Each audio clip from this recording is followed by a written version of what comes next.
WGLNA League North America World of Tanks. We're about ready to start the matchup of Hammer Time versus Kung Fu. The map is Ents. Let's go ahead and take a look at this map.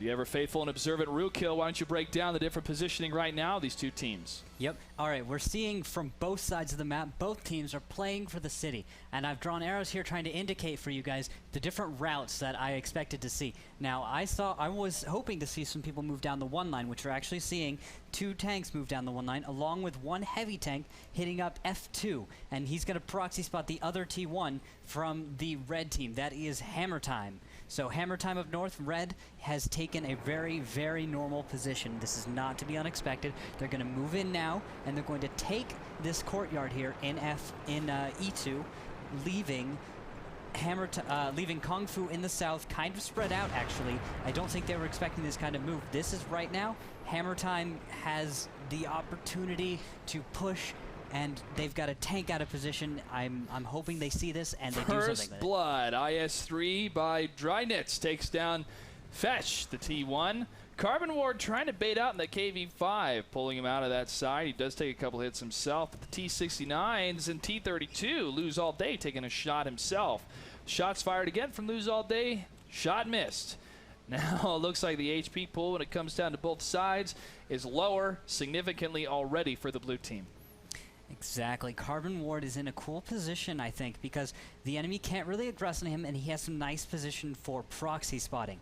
However, Daniel Tang has actually moved up a little bit, I'd say aggressively, in his 5100. If Hammer Time can get right into position at the right time, they might be able to get out there and nuke him, but it looks like they're not going to move around much from what I can see.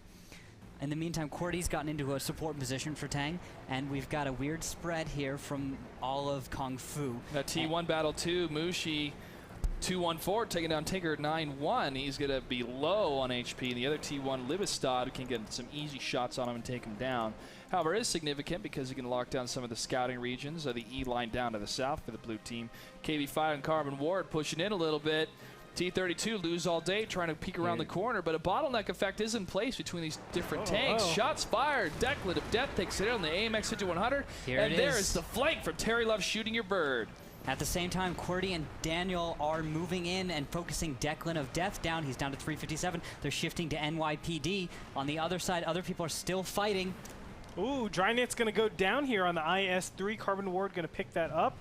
He's going to move on through. KV-5 still has a lot of hit points on him. He's going to be a really tough target to take out. He is. And wow, he's just surging in there. He is, man. That HP bank, he's ready to deposit some death against Declan of Death. Declan, 4 hit points, going to be taken out.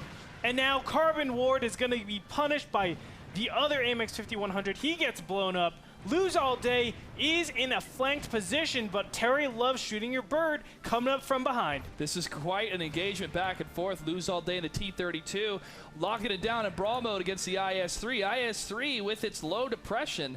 Archangel is not able to get down into the hull of that type of maneuver. This is exactly where Lose All Day wants to be. Photo Finish is going to try to aim at any type of weak points in the T-32, but honestly, there's not much if he's putting the hole in the turret straight into the IS-3. However, moving to the side now and to the rear, Lose All Day trying to push in against a T-69 from the rear. Nice shot by Qwerty, 2-2-1. Qwerty really helping out there, but great face hugging by that T-32. It's so difficult to pen that turret, and when you're face hugged that far up, you can't really shoot anything else. But I think him attacking, him throwing out that one shell is really unnecessary. There's no reason to be attacking the turret of a T-32. Just wait until you have a better position and go from there. Yes, it stinks that you trade, but when it comes down to it, you're never going to fight between Zazzy and Terry. They are going to trade down whoever gets the highest rolls. Zazzy. Qwerty. Oh, Qwerty. Gonna sweep up. Qwerty, but he's able to sweep it down, like you said. Libstad, only one left alive for the red team. Red team, as a reminder, folks, is Hammer Time. So Kung Fu is going to lock this one down. Yes, sir. It's important to note we did have slight variations in the tank choices. And they've made the best of it. I mean, let's be honest. because of that KV5, because of that T32, they're able to get some critical kills on their opponents. Just a little bit squishier for Kung Fu. Yep. Kung Fu did a great job, that being the blue team hammer time here. The red team did they didn't bring as much health, and they definitely got aggressed on, and that was they didn't make the move. There's the final kill. Yeah. Mushi trying to hold it out. That last attack there. Kung Fu takes it. Game number 1.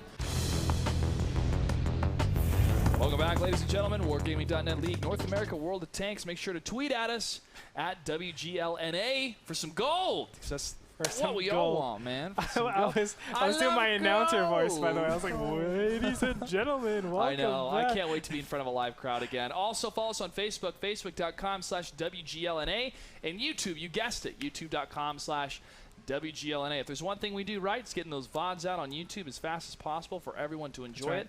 We also have a rebroadcast the following morning for all of our European friends that love to watch the broadcast here and see their potential competition when it comes to the World Finals, which will happen 2014 in the beginning. That's crazy, man. More info about that. Point system and everything has been released. For more information, WGLNA.com. Well, it looks like we're going to be in the match here pretty soon. The map is going to be Prokhorovka. I'm getting better at it, I hope, Soviet. Let's go ahead and take a look at this map.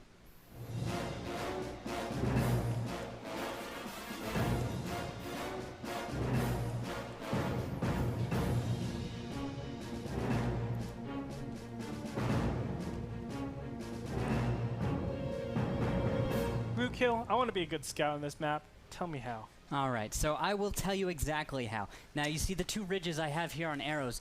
I love to go up those ridges in my scouts because that is what I consider the most efficient way to get to the mid.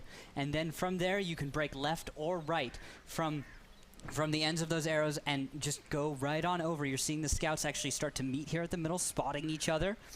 And they're making little loops, and that's exactly what they need to be doing because only one side has already. That's a bison, by the way. That was a bison. Team Bison. Exactly, Team Bison. So both scouts have gone up together, spotted, and come back. But we actually see from the north side, Red, who is they are taking control. The fight has already begun. Yes, they are. T69 is pushing out a lot of damage, but wow, gets hit pretty badly there. Minus just about 800 hit points, so he needs to just scoot on back a little bit. WZ-132 also has a good 200 hit points down. So needs to be careful. Obviously doesn't want to get picked off first. Over on the other side, Drynit has been tickled a little bit, but nothing of substance. He is down to 656 hit points. And we actually see Liebestad, Photo Finish, and Zazzy and Drynit's now all holding way back. They are wanting to snipe. But Mushu gets spotted. Mushu in the T1 over there. Shots fired. He goes down. Mushu. Nice shots for both teams here. Again, staying on the move, so important, going back and forth. Photo Finish, almost living up to his name. I love the different names that these guys are choosing here. Ooh. Declan of Death gets some hits himself in the WZ-132, moving around on those loops, just like you mentioned, Rootkill. And now Fesh and QWERTY, 2-2-1, going to push in against Declan of Death. Oh, but that was not smart, because QWERTY goes down, exposing his side to a just firing line of 69s. Declan here in his 1390 is getting away as the 2 WZs from Kung Fu are moving in, using the backsides of this hill to protect them. Yeah, the problem is they're not pushing up fast enough right now. They didn't even spot the T69s. They don't know where it came from. That's a big, big problem. All they can see right now is Declan of Death, and that's you can't hit what you can't see. And in World of Tanks, that's very, very apparent here. It's just really unfortunate how we have the red team just struggling so badly over here, not able to really do anything of substance. Yep, the red team is actually a Kung Fu on this. The blue team is hammer time. There's a bit of a switch here in how it was organized in the tank selection screen, but that's okay. We're knowing that the teams and the players right now, and Kung Fu is up 1-0. Back and forth has been the engagement with those light tanks. Now it's going to be a bit of a standstill. Nobody wants to rush into this. Everything is on the line here for the qualifiers. 4 teams will make it through qualifier number 2. The culmination of this will be Saturday night when the final 4 will be established. But we are only in the round of 64. And tonight will determine who advances and who goes home until season 2. We're seeing Drynets now actually start to move up, start to do some real scouting. We see Carbon Ward is caught out. I'm waiting for shots to come in. There he goes. Shots are going to come in. He's going to go down. That was not smart from Carbon Ward. Way too aggressive. Declan of Death living up to his name, too. Shots fired again against Fesh. One more hit, and Fesh will go down. The WZ-132, he gets just past the top of that ridge. Livestad with another shot in his T-69 was not able to connect. And right now, 2 tanks dead for Kung Fu. All tanks left alive for Hammer Time. The tables have been turned between these 2 teams. Yeah, Hammer Time just needs to push in right now. They have all of the advantages, all of the health, reload, and go in. Come on, Hammer Time, go. Go! They want to drop the hammer indeed, but again, could it be a trap?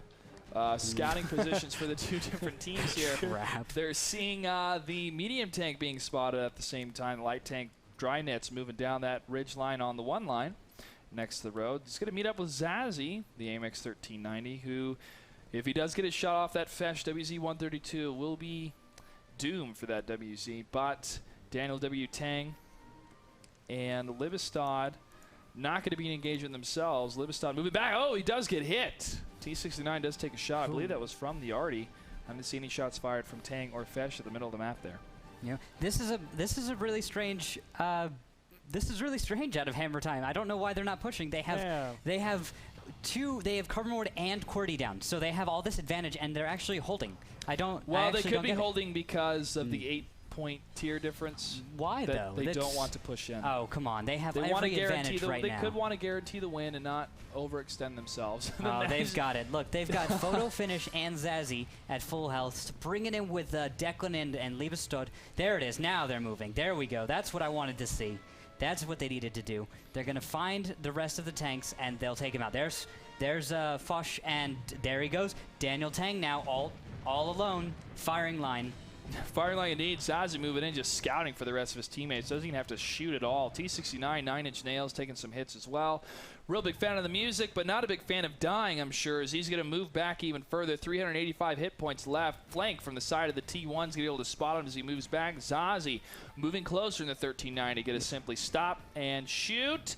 Moving a little bit back and forth. Try to get that reverse angle. Bison kills it. Bison takes it down. Lose All Day does get the kill against the T1, but T-69 cleans him up, and that'll be a victory for Hammer Time.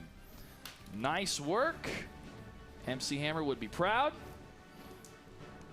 And playing the patient game for a while, Rookkill, I know that you were saying, hey, let's push in. Let's not push in is what they kept saying. Let's not push in. Yeah, you definitely saw a huge contrast in styles from them and River of Blood. I mean, River of Blood, they just go for it. They realize they have such a gigantic speed advantage on their opponents, and they go for it. But I do have to give it a little bit to the tank selection. We have a tank selection that doesn't really feature them being able to push in as fast, and that's why you saw them halt a little bit. Yeah. When you halt, all of a sudden, you're in an exposed area, especially on the top of that ridge line, and when a Bison is able to spot you, you are going to get some pot shots done. On top of that, they had unnecessary damage that was dealt to them in the very beginning, the T-69 being played by, who was it? Come on, Andre, I know this. T-69 being played by, I have no clue. I think it was 9-inch. 9-inch nails or QWERTY? Yeah, QWERTY, one of them. But one of the T-69s, no, it was Carbon Ward. I was wrong. It was Carbon Ward. Yes. He got a ton of damage dealt on him. 800 hit points. That's just around 3 to 4 shots on him right off in the beginning. Yeah, he went out in the open like that, and you can't do that. Yeah. Yeah, that was something he just did that should not have happened. He was trying to get a shot on the scouts, but it's just way too much. There could be right behind that all of the AMXs just lining up a shot, ready to hit them, anticipating any sort of tanks coming up there. And that's what you have to do. When you're running some sort of Bison or any artillery, you have to just prepare some sort of blitzkrieg, line up your shots, and then if they do take the bait, you just unload. That's how you drop the hammer. Exactly. Hammer Time did very well in the beginning there, finding good positions and firing on the correct tanks. However, they did delay a little bit too long, I'd say, and following up. I really wanted them to follow up. The beginning was very good. It was very strong, and they anticipated their enemy, that they were going to push, and they were ready for when that happened. But the follow-up they needed to bring that in, because at that window of time where they weren't pushing in, finishing off tanks, was time that Kung Fu had to try and actually do something, to get away, to regroup and reposition so that they could maybe come back if Hammer Time pushed too late. Because when Hammer Time finally pushed, they actually pushed into the open, and if those 2 WZs hadn't been there, there could have been some nice damage traded there. So it could have been, but that wasn't the case. The case was Hammer Time was able to take that battle. It is now tied 1 versus 1. We come back. This will be battle number 3 of Hammer Time versus Kung Fu. Don't go anywhere.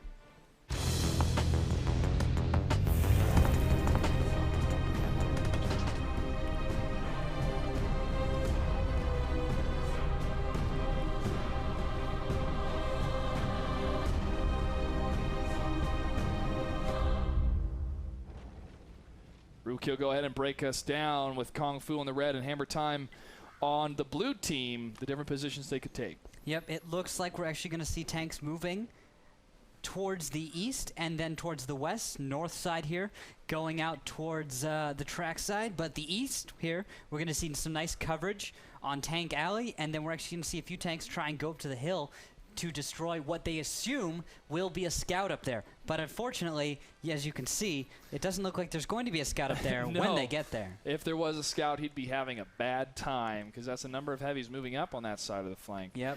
Although I want to talk about this nice coverage here. There's some really cool coverage from this window out to the east, and then we've got a tank actually in A2.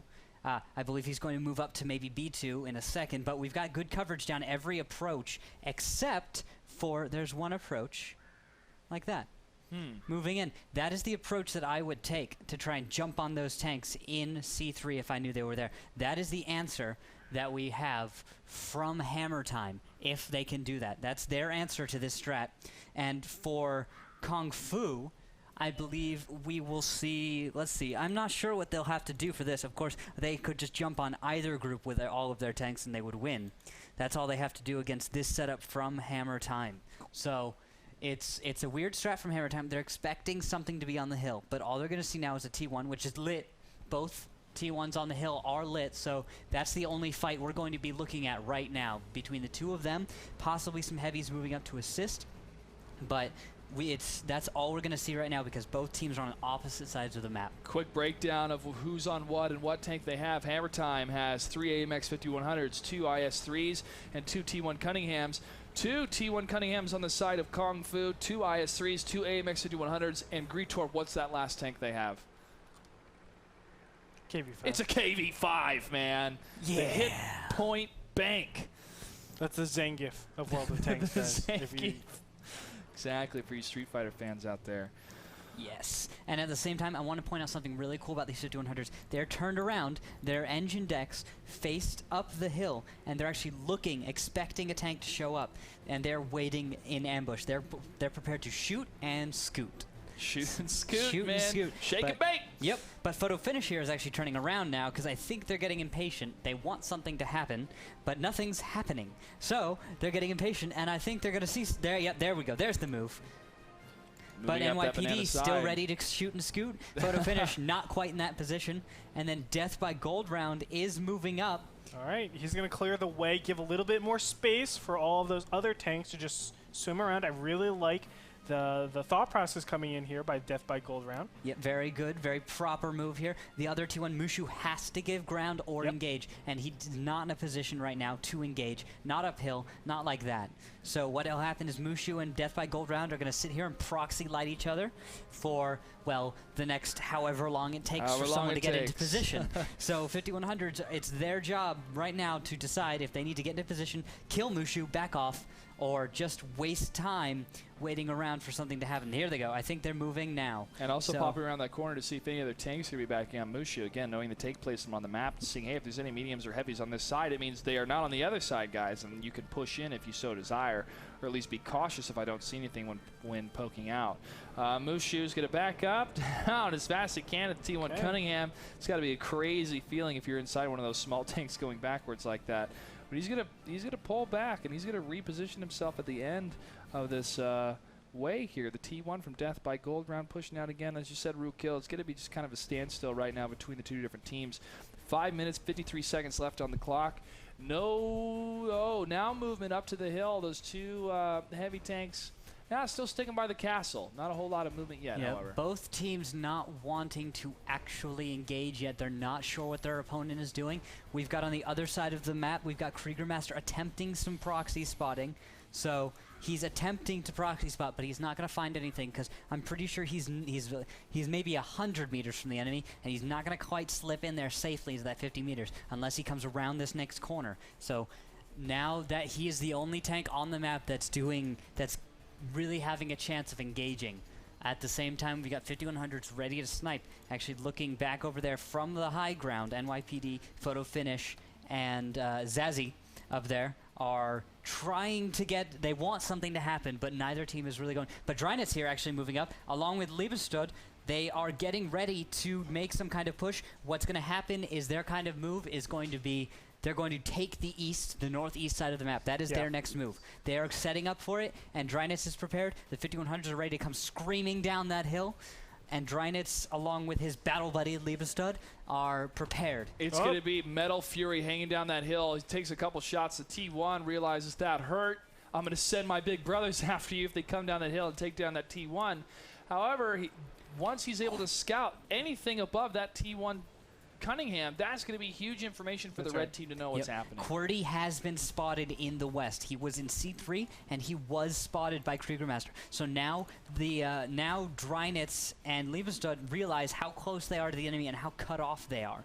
So they're having to decide now what they need to do, because now they have indications the enemy is in the west. That's all they know. They think the enemy's in the west. That's what makes sense. They're probably camped up in the northwest. So what happens now is they need to try to regroup and then make that approach we were talking about earlier. That's remember? right. They need to collapse completely on this eastern side. Oh, actually, the 5100s are deciding to retreat and take the safe route home to regroup with Drynet's and Liebestad. They are taking it all the way down the ramp on the backside of the hill for Himmelsdorf. I would have much rather had them push up, but of course they want to play cautious because this is a single elimination, folks, and it's tied 1-1 in a best of 5. First to 3 will continue on in qualifier number 2 for season 1 of the WGLNA with a $100,000 prize pool at the end of the road for season 1. This means everything for these teams playing tonight. And now we have the 5100 splitting up a little bit. They're moving up Tank Alley here, and they are preparing to move towards the cap. That's what I'm seeing here. Moves towards the cap. We've got Drynet's leading the way. His 5100s are a little bit far behind. They need to catch up, and Drynet's needs to worry about. Look at where the two T1s are as well. Mushui and Lose All Day are actually going to gang up on Death by Gold Round. So they're trying to get this small little advantage. But look at the time. There's 2 minutes and 45 seconds left. This isn't going to be the best way, but they are going to take out this T1. But because of that, they won't get the scout out. There's going to be great positioning coming in from Hammer Time. Yes, exactly. And while this is all happening, we have a tank getting spotted again in the west. Drynet's was trying to reverse angle a little bit on the corner right here outside of cap. There we go. Death by Gold Round is able to take down one. Mushi able to get the revenge kill against him, but now they are down a scout on both sides. Mushi at less than 50% health. Not a whole lot of HP for the T1. We're going to see a cap fast here from our blue team. That is Hammer Time. Yes, sir. They're going to be jumping on cap. Photo Finish leading the way. We've got Drynet's and Liebestad ready to screen the cap here. They're going to pop out as soon as somebody exposes themselves. Carbon Ward being the first one. KV5 taking the lead. He is the first one. Gets a shot on Liebestad. Nice hit on the KV5. He's going to get hit himself, but again, using the advantage of the HP, moving out. AMX 5100 taking the rear from the side. Trey loves shooting your bird, moving in as well. Carbon Ward taking a lot of hits. Same with NYPD and Zazie trading fire. There goes Carbon Ward to the KV5. He goes down. Shots again, fire between the two. Blue team has a better positioning, it seems, right now for the crossfire, but more shots fired going across. AMX 50s are down. IS3's winning the fight, it looks like, on the two sides of Liebestad and Drynet's with that side fire, focusing down the other IS3s that's available. Trey loves shooting your bird again, behind some good cover, but not able to get the angles that he needs from the shots. Daniel W. Tang focused down by Drynet's and Liebestad. They will push in. They do have enough HP to take down both of these tanks, and it looks like the blue team, which is Hammer Time, will take battle number 3. That's right. Everything's just going to get cleaned up here. The cap is still going off. Really unfortunate. Terry Love shooting your bird is just going to back up here. Probably go to a corner and just die. Yeah, he doesn't really have a chance now. That was really good cap fast and screen by Hammer Time here. It was really well done. I'm impressed. Their spread was great. Where they positioned their tanks was great. You didn't want to all be there at the same time. But to be able to have that side flank and side hits. Oh, Livestad gets the last kill there before the capture actually happens at 100%. And Hammer Time does take it. Battle number 3, they are currently 2-1 against Kung Fu. Welcome back, ladies and gentlemen, to Wargaming.net League North America World of Tanks. That last match, we were so excited, we thought Hammer Time took it at the very last second in the clinch. But because of the Tier 8 rule set, they were not the victors. It is technically a draw. Clutch, that's my bad. It's okay. I was calling it. We're a team, man. We're a team. It's all right. I failed. But it just goes to show you so much action happens right at the end right there that we had to make sure and check with the admins, check with everyone, do the tallying ourselves to see if they were the clear victor. We got really excited. We thought they were. We had to go back and check. Rookkill was here. We were here. The admins were here. So, again, we apologize for anybody that was maybe a little bit too excited and has already called their parents and told them that they won. It is still 2-1 right now in favor of Hammer Time. And I look forward to see what's going to happen because Kung Fu is not done. They're not finished yet. That's right. Meanwhile, there is an update with the other team that was playing tonight. We had a third match scheduled for 8 o'clock. Of course, it's 8:47 PST currently, or actually, it's not 8:47. That's the last time I checked. But anyway, High Voltage against Cool KV Crew. High Voltage is up 2-0 over them, so we'll definitely check back with them and see how they're doing. But of course, match point going over to High Voltage. For now, we're going into, again, battle number 4, Take 2. Take 2, that's right. In the draw system, we get to replay this map. I believe the rule set is, though, they still get to change up the tanks. Yes. They still have an option to change the different tanks here. They can't change the map or the positions, though. Okay, cannot change map or positions. All right. It looks like the final tanks have been picked here. Team 1 again, which is a side of Kung Fu, as we go ahead and take a look at the tank selection screen. T69, 2 AMX 5100s, 2 Tier 1 Cunninghams, a T32, there's a change up, and an IS-3. On the side of Team 2, the ones that are in the lead, Hammer Time, 3 AMX 5100s, a T69, a T1, an IS-3, and a T1. More of the autoloader AMX 5100s compared to the hold down strength of the T32. Again, looking forward to see what kind of playstyle we're going to see and if they're going to try to take that position at the south of the TIE Fighter like last time, like Simplistic did. I'd expect with lineups like this, we might be seeing some city game, west side. So they might be switching it up, thinking that they can do better than the other team can in the west. Now, with both of these setups, going to the east is completely viable. We saw it earlier today. Setups like this going to the east, but at the same time, you can still get away with either side of the map with this kind of lineup. T32 will do great in that open field in the middle road, which has a nice hill that a T32 can get hull down on. The IS-3 won't be able to have a great hull down, but he will still have decent shots into various parts of the field and the city. But you can't really take away his city presence, too. Yes, he's not the best city player, but there are obstructions, little sand patches, cubbies that he can go into. He can hold down to an extent. Keyhole positions, too. And what's so powerful is he does have presence on those long straightaways. That's something that other tanks don't have because they don't have the good hull down, the good depression. There's a lot of different things that go into that factor. But it's not. I'm not saying he's the absolute best tank for the city fights, but you can't take away his presence. Well, let's go ahead and take a look at the beautiful map that is Ruinberg.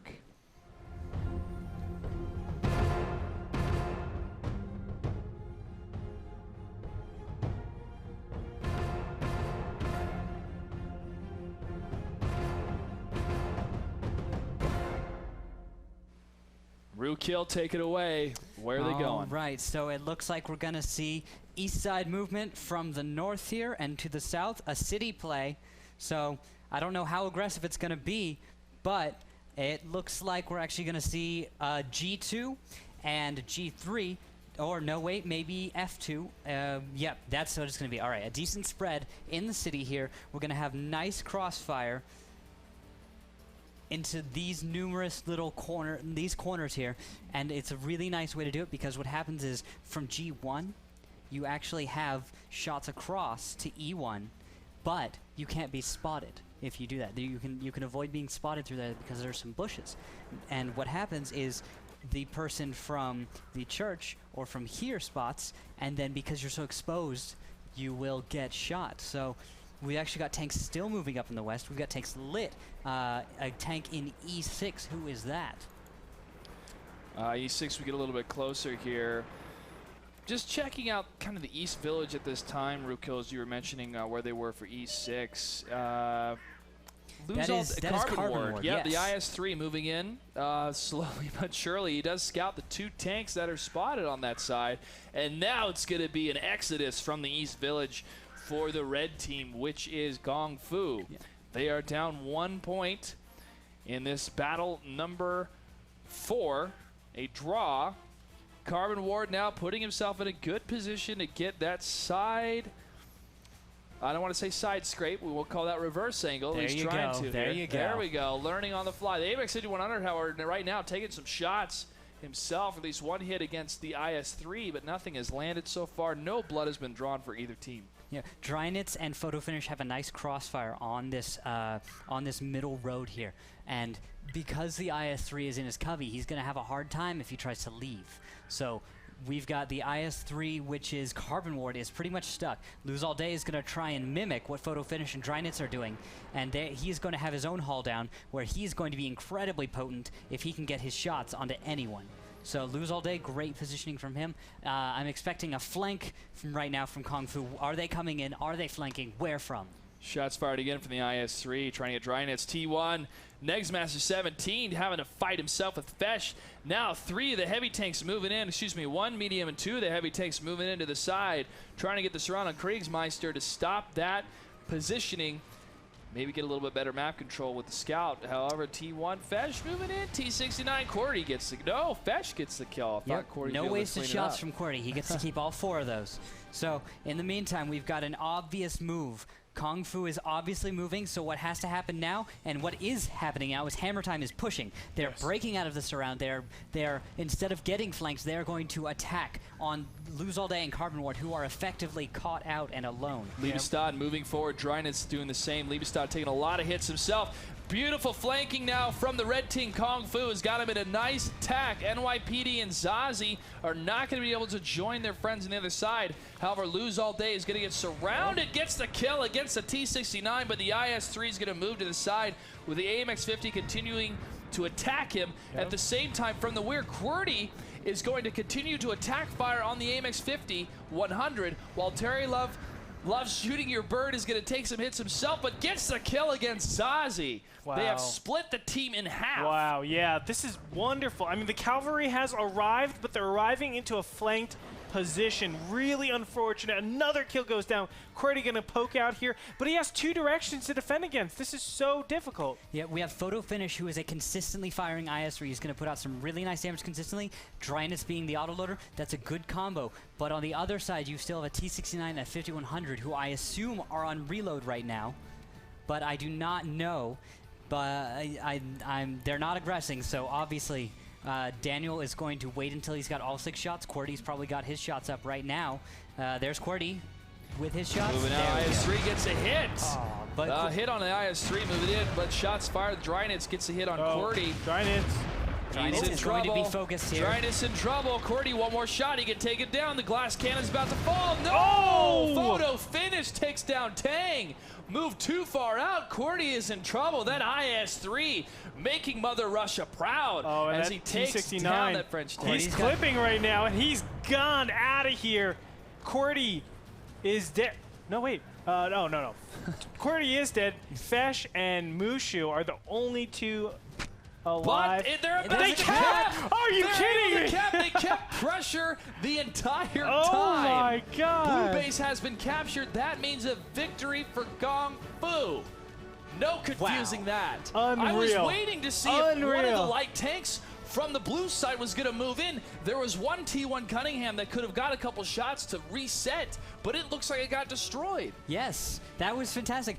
We were so distracted with that fight, we forgot about the cap, and I'm pretty sure that Hammer Time was actually in the same position. They were also distracted by the fight. They weren't paying attention to their cap. I've had that happen to me. I've done that to other people. When you're getting capped out, sometimes you don't notice because there's a fight going on. You have to focus on trying to focus tanks down, trying to get into position, move your tank, all these things. You don't have time to worry about cap, and Hammer Time didn't have time to worry about cap, so they got capped out. So good job, Kung Fu. Another example of why the T1 Cunninghams are still a viable part of the 7x42, man. A victory for Kung Fu for that. We're going to take a quick break. When we come back, it is the final match between Hammer Time and Kung Fu. Only one team advances, the other one goes home. Stay tuned. Welcome back, ladies and gentlemen, to WarGaming.net League North America World of Tanks. I'm Joshua Gray, call sign Clutch. Joining me is Andre Hengchua, call sign Greytorp. That's right. And as well, not to be confused with cosine Greytorp. That's right. Cosine Greytorp. Is that even a thing in math? No, it isn't. It will be now. Well, I can name a variable Greytorp, and then it would make sense. Yeah. If Greytorp is an angle, cosine Greytorp would be like, let's say Greytorp equals 30 degrees, cosine of 30 degrees. Boom. If X can be a variable, so can Greytorp. So can Greytorp. And another great variable to this team is Randall Rookhill Holcomb. Rookhill, where did that name come from? I love Star Wars, and I loved Knights of the Old Republic. So there was the crazy little guy on Terrace, and I liked his name, but I didn't like quite the way it was spelled, so I altered that a little bit. I see. Yes. I see. Well, we do have an announcement for everyone. For the last match that happened tonight that was scheduled, the players already played because it is getting late. And the victor is High Voltage, 3-0. They defeated Cool KV Crew. So we want to thank KV Crew for joining us for the qualifiers. We wish you the best of luck in Season 2. And a huge congratulations to High Voltage. You'll be moving on to the round of 32. We have one more match, one more battle that's going to determine this match between Hammer Time and Kung Fu.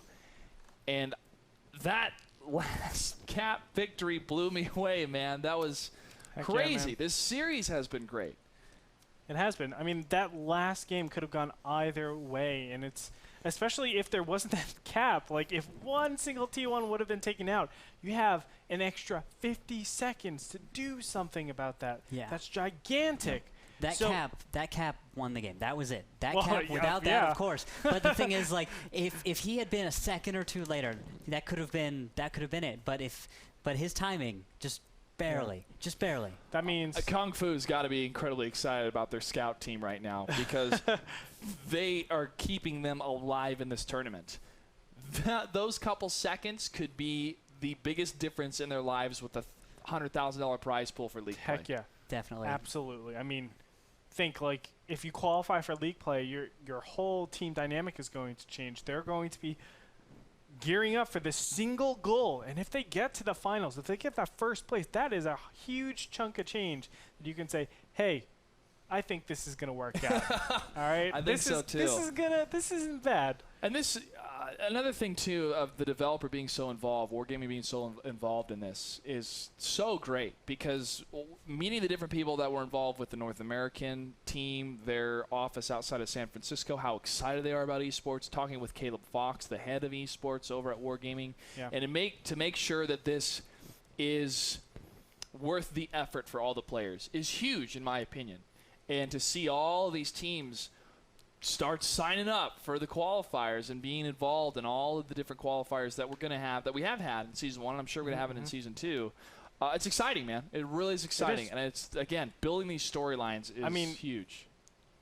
When you see that level of commitment, it's a component of building a great esports brand, but it's definitely a necessary component. And we've seen some other organizations that don't have this level of commitment, and they'll stagnate themselves and they'll flounder a little bit. But Wargaming has done it right.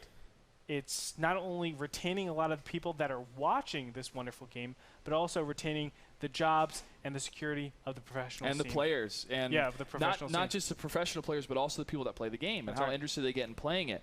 And if you guys are interested in playing World of Tanks, simply go to worldoftanks.com or wargaming.net for more information about other games such as World of Warplanes or World of Warships. Plus, you can follow us on Twitter at WGLNA or on Facebook, facebook.com/WGLNA, or on YouTube to watch the VODs, the different videos, and also really cool segments.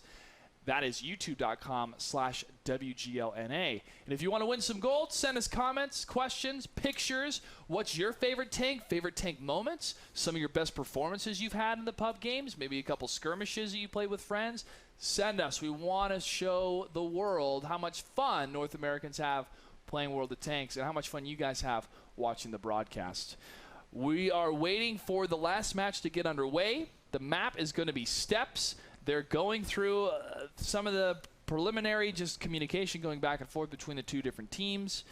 And, you know, I got to say as well, having a T-34 tank in my tech tree is great.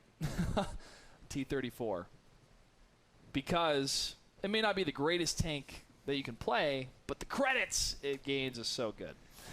I like the T-34. You wanted me to get the IS-6, I think, though. I was a fan of that. Well, I've got to say, the T-34 used to be a Tier 9 tank. If you guys don't already know, and if people who are watching don't already know, it was a Tier 9 tank.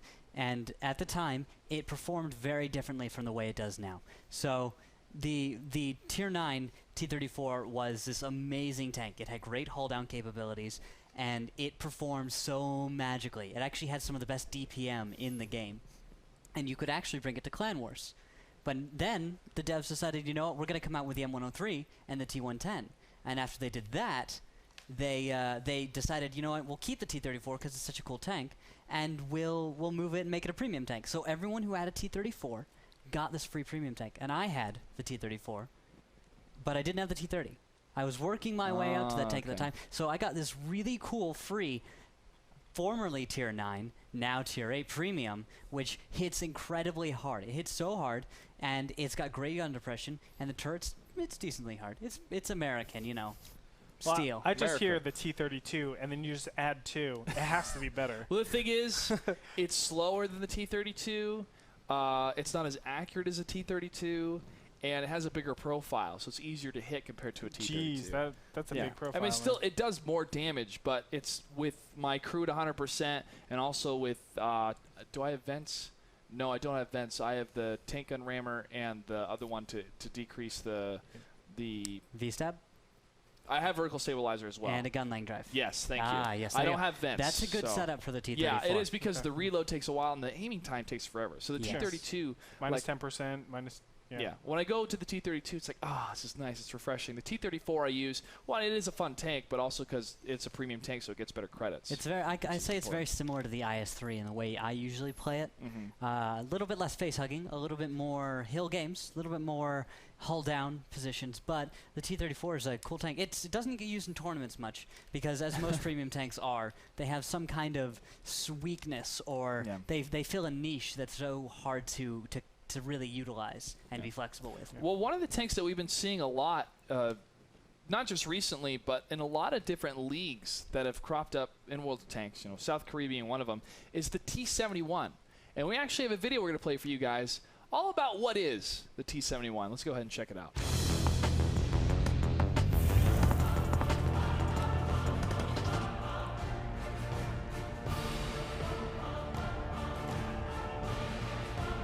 All right, Russo, show me what is going on with this last and final battle that determines the match between Kung Fu and Hammer Time. Are they going to the east? Are they going to the west? What's going on, Ru? What we're seeing right now is some really cool opening scout moves. There is a rock right here, and that is where I think one light tank will go, and there he is.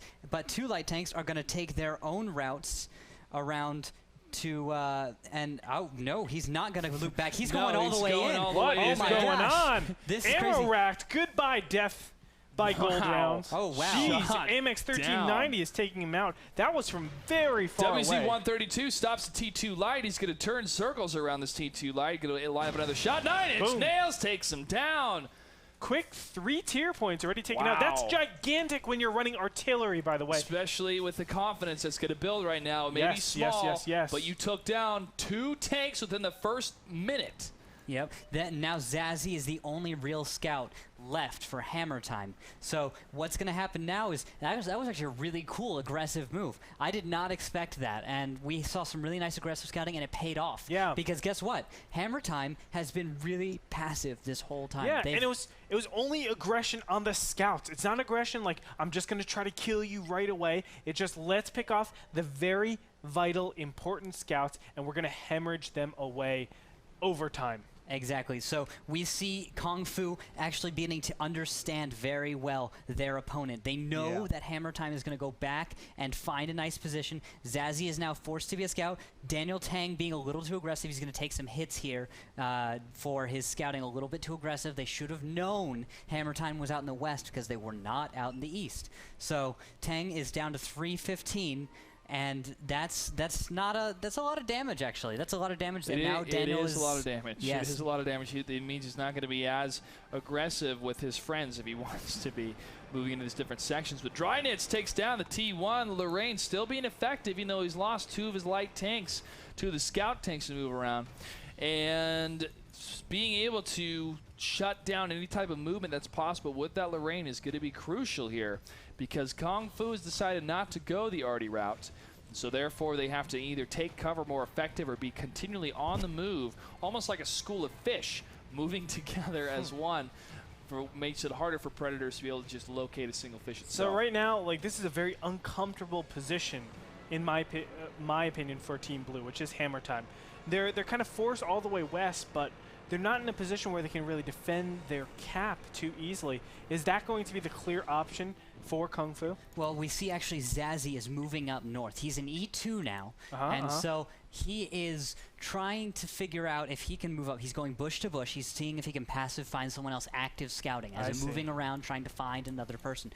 Zazzy is waiting, trying to see if that happens. He knows no one's here. He's going to move on, possibly back to his own base. Drynitz already is shifting further north and west. He's in H1 now, so he is getting ready for something else to happen.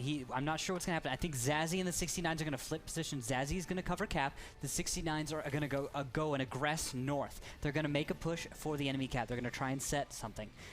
This is pretty much what I'm seeing to be the style of hammer time. They set up in an opening position, usually pretty safe and defensive, and then they have some kind of second move, something they go to afterwards. Zazzy is forced to be the scout right now. I'm not sure if he's comfortable as a scout.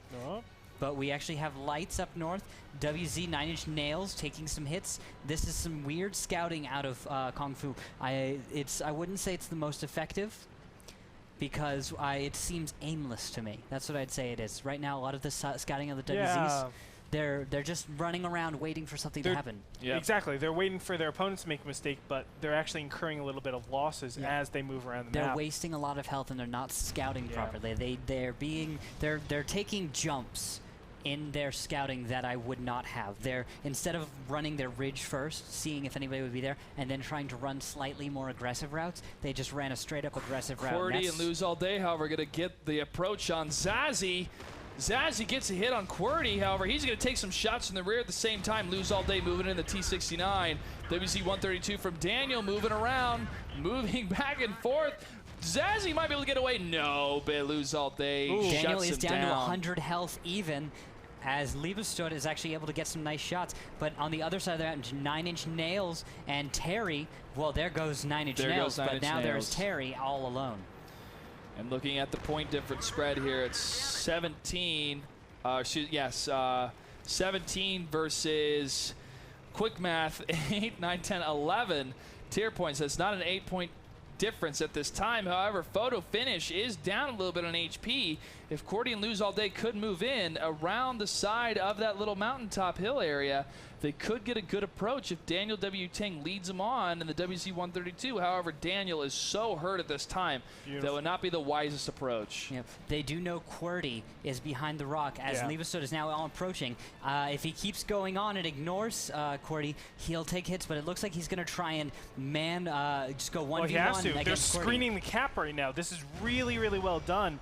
As you can see, all the way back, 50% is there goes is on Gordy the cap. Livestad actually able to gets win. that kill. However, Lose All Day is going to clean this up, though. 87 Ooh, he hit points misses? left. Whoa, not good. Not good. Misses again.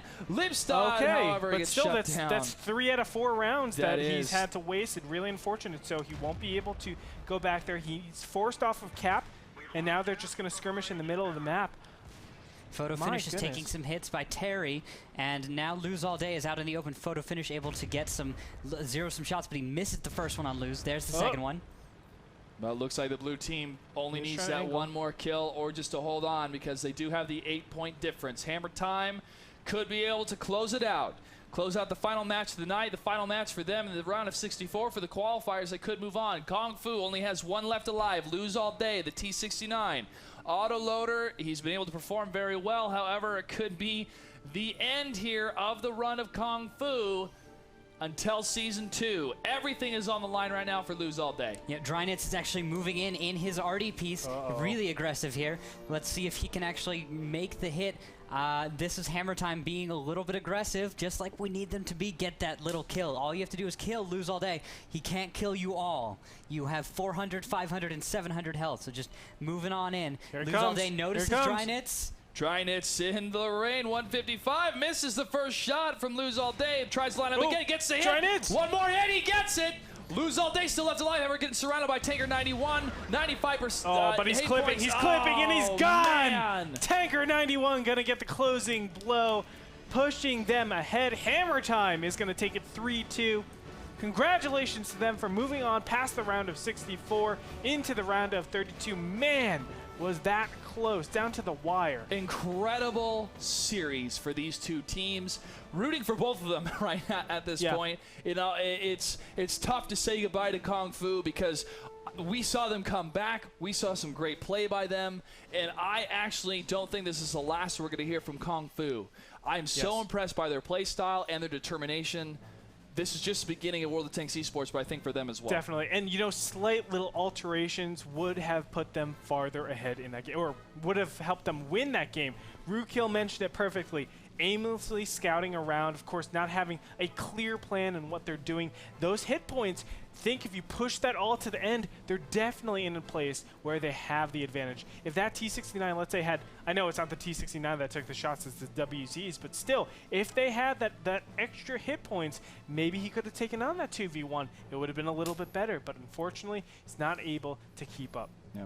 Rue, your thoughts? Yeah, those WZs, they had the chance to do something with that match, but unfortunately, they, due to reckless scouting and not actually really planning out your routes and the way they were moving, they were out in the open and there were enemies waiting for them. So we had two WZs take hits where they did not need to take hits for Kung Fu, and Hammer Time making some very good shots, making Kung Fu pay for their mistakes. So that was exactly where that match shifted, and that's what ended up deciding it all.